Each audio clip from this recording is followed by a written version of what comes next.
नमस्कार, स्वागत आहे तुमचे आमच्या चॅनलमध्ये। आवाज महामुंबईचा, शोध बातमीचा, कौल मनाचा। चला तर मग आमचे चॅनल शेअर करा, लाईक करा आणि सबस्क्राइब करा। धन्यवाद। पोलादपूर तालुक्यातील शिवमंदिरे भक्तांचे श्रद्धास्थान।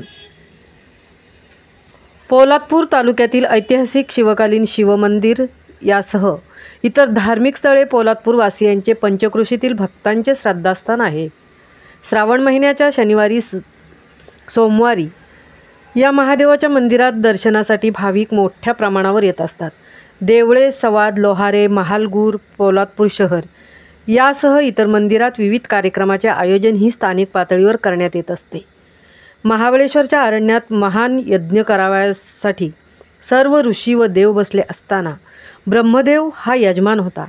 यज्ञाच्या सुरुवातीस मुहूर्त वेळ टळू नये म्हणून ब्रह्मदेवाची दुसरी पत्नी गायत्री ती सोवळे नेसून बाहेर आलेलीच होती। तेव्हा मुहूर्त साधण्यासाठी तिला ब्रह्मदेवाजवळ बसवायची आज्ञा देऊन ऋषीमंडळींनी संकल्प सांगून पुण्याह वाचनाला सुरुवात केली। लगेच आपले नेसणे आटपून व सज्ज होऊन सावित्री बाहेर आली आणि आपली सवत आपल्या पतीजवळ बसली असून यज्ञाला सुरुवातही झाली आहे हे दृश्य पाहून ती संतापली। तिने या कृत्याचा जाप सर्व देवांना आणि ऋषींना विचारला। ती संतापाने म्हणाली, मुहूर्त कसा टळला असता? माझ्या आज्ञेने माझ्या आटपोपर्यंत सर्व ग्रह आणि तारे स्थिर राहिले असते, पण हे सगळे तुमचेच कपट कारस्थान आहे। माझ्या शक्तीचा सन्मान करून माझा अपमान करण्याच्या या तुमच्या कारवाईची मी तुम्हाला कधीच क्षमा करणार नाही। तुम्हाला याचे घोर प्रायश्चित्त भोगलेच पाहिजे। नंतर तिने सर्व देवांना तुम्ही नदीरूप व्हाल असा शाप दिला। या ऋषीमंडळीतील काही लोक तापट होते, त्यांनी मग तिलाही उलट शाप दिला की तू ही नदीरूप होशील। झाले लगेच सावित्रीलाही नदीचे रूप प्राप्त झाले। देव नदीरूप होऊन पूर्व समुद्राला मिळावयास वाहत निघाले, पण सावित्रीने त्यांना न अनुसरता पश्चिमेस खोल कड्यावरून उडी मारली आणि ती पश्चिम समुद्राला मिळण्यासाठी निघाली। तिचे हे कृत्य शंकराला मुळीच आवडले नाही, म्हणून त्याने तिची समजूत घालून तिला पूर्वेकडेच चलण्याचा आग्रह केला। शिवाय गंगा, गोदा वगैरे सर्व महान नद्या पूर्व समुद्रालाच मिळाल्या आहेत। हा पश्चिम समुद्र अपवित्र आहे म्हणून तू त्याला मिळावयास जाऊ नको। तू येथून परत फिर, मी तुला डोंगर फोडून पूर्व सागराकडे जाण्यासाठी वाट देतो। अशा तऱ्हेने शंकराने 4 वेळा तिची समजूत घालण्याचा प्रयत्न केला, पण तिने एकदाही त्याचे ऐकले नाही। महाबळेश्वरच्या पायथ्यापासून ती देवळे, कापडे, पोलादपूर, सवाद, काळसावित्री, संगम, महाड वगैरे ठिकाणी व अखेरचे ठिकाण म्हणजे सावित्री जेथे पश्चिम समुद्राला मिळाली आहे तेथे हरिहरेश्वर रूपाने शंकराने अगदी आडवे पाडून सावित्रीला अडवण्याचा प्रयत्न केला, पण ती त्याला दाद न देता अखेर पश्चिम समुद्राला मिळाली। अशा तऱ्हेने शंकराने जेथे जेथे सावित्रीला परतवण्याचा प्रयत्न केला तेथे तेथे स्वयंभू लिंगे निर्माण झाली आहेत। सावित्रीच्या काठी अशी 12 स्थाने आहेत, त्यातील शेवटचे हरिहरेश्वर हे कोकणातील एक तीर्थ समजले जाते। याच 12 स्वयंभू स्थानांनी सावित्रीच्या काठी 12 ज्योतिर्लिंगे असे म्हणतात, अशी माहिती सरोजिनी बाबर संपादित कुलदैवत या पुस्तकात पाहायला मिळते। महाबळेश्वरपासून प्रथम स्थान म्हणजे देवळे येथील शिवमंदिर होय। या मंदिराला शिलाहार काळापासूनचा वारसा आहे। पोलादपूर तालुक्यातील देवळे गावच्या शेजारी वाहणाऱ्या सावित्री नदीच्या पैलतीरावर शिलाहारकालीन शिवमंदिर असून महाबळेश्वरमधून पश्चिम वाहिनी असणाऱ्या सावित्री नदीवरील हे स्वयंभू स्थान शिवभक्तांचे श्रद्धास्थान आहे। महाबळेश्वर येथील मंदिरानंतर रायगड जिल्ह्यातील सावित्री तीरावरील हे प्रथम शिवस्थान आहे, त्यामुळे शिवकाळापासून या स्थानाला अधिक महत्त्व आहे। देवळे, पोलादपूर, लोहारे, सवाद, महाड, वीरेश्वर मंदिर तसेच शेवटचे हरिहरेश्वर मंदिर ही या शृंखलेतील महत्त्वाची मंदिरे आहेत। देवळे मंदिराला संरक्षक भिंत बांधण्याचे काम चालू असताना खोदकाम करताना 12व्या शतकातील वीरगळ सापडले, त्यामुळे या शिवमंदिराला ऐतिहासिक महत्त्व प्राप्त झाले आहे।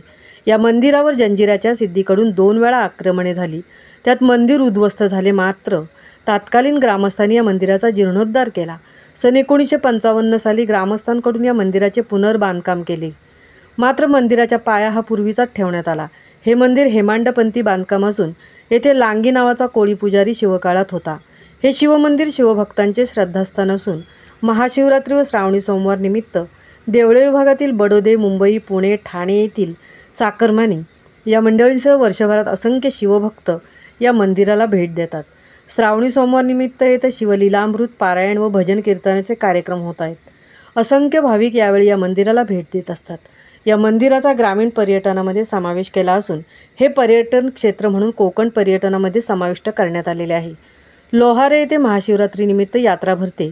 येथेही मोठ्या प्रमाणात विरगळ सापडले असून येथील विरगळ रत्नागिरी येथील थिबा पॅलेस आणि संग्रहालयात ठेवण्यात आले आहेत। श्री क्षेत्र महालगूर येथे मल्लिकार्जुन शिवमंदिर आहे। हे मंदिर सुद्धा पुरातन असून सदरहू मंदिर ठिकाणी अत्यंत निसर्गरम्य उंच ठिकाणी जंगल 200 फूट उंच कडा असलेल्या पूर्व पठारावर हे स्थान आहे। या मंदिराच्या शिवलिंगाखालून दक्षिण वाहिनी तीर्थ असून सदर तीर्थास बिंदू तीर्थ असे म्हणतात। तीर्थातील पाणी भक्तिभावाने प्राशन केल्यास रोगराई व व्याधीपासून मनुष्य मात्र मुक्त होतो अशी आख्यायिका सांगितली जाते। मंदिराच्या पश्चिमेस पारिजातकाच्या वृक्षाखाली नवनाथाचे वास्तव्य आढळते। येथे महाशिवरात्रीनिमित्त मोठी यात्रा भरते। सवाद येथील शिवमंदिरात विविध कार्यक्रम साजरे केले जातात। तसेच देवपूर येथे कोटजाई मंदिरात शिवलिंग असून तेथे दरवर्षी यात्रा भरते। श्री क्षेत्र पळचिल येथील स्वयंभू महादेव मंदिरात महाशिवरात्रीनिमित्त धार्मिक कार्यक्रमात भक्तांची मांदियाळी पाहायला मिळते। शिवकाळातील किल्ले चंद्रगड येथे महाशिवरात्रीनिमित्त गडावर असणाऱ्या ढवळेश्वर मंदिरात ग्रामस्थांकडून अभिषेक केला जातो। मोरसडे येथील आडाचा कोंड येथे काही वर्षांपूर्वी स्वयंभू शिवलिंग मिळाले असून येथील महाशिवरात्रीनिमित्त कार्यक्रम केले जातात। महादेवाचा डोंगर म्हणून प्रसिद्ध असणारे हे शिवमंदिर चरई गावच्या माथ्यावर असणाऱ्या या स्वयंभू शिवमंदिरात महाशिवरात्रीनिमित्त अभिषेक व महापूजा करण्यात येते। तसेच महादेवाचा मुरा येथे शिवमंदिर असून हे शिवमंदिर शिखर शिंगणापूर रायरेश्वर या शृंखलेतील शेवटचे शिवमंदिर असल्याची माहिती महादेवाचा मुरा येथील पुजारी देत आहेत। पोलादपूर तालुक्यात अनेक ठिकाणी शिवमंदिरे उभारले गेले आहेत। दरवर्षी श्रावणी सोमवार महाशिवरात्रीनिमित्त मोठ्या प्रमाणात कार्यक्रम साजरा केला जातो। आवाज महामुंबईचा चॅनेलसाठी धनराज गोपाळसह तृप्ती भोईर, पोलादपूर।